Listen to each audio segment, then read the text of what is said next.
the other tractor that started with jet fuel, started with batteries.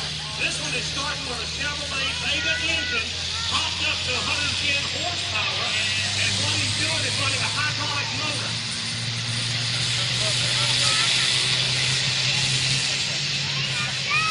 All right, now what he'll do, he'll switch off of one engine, go to the other one.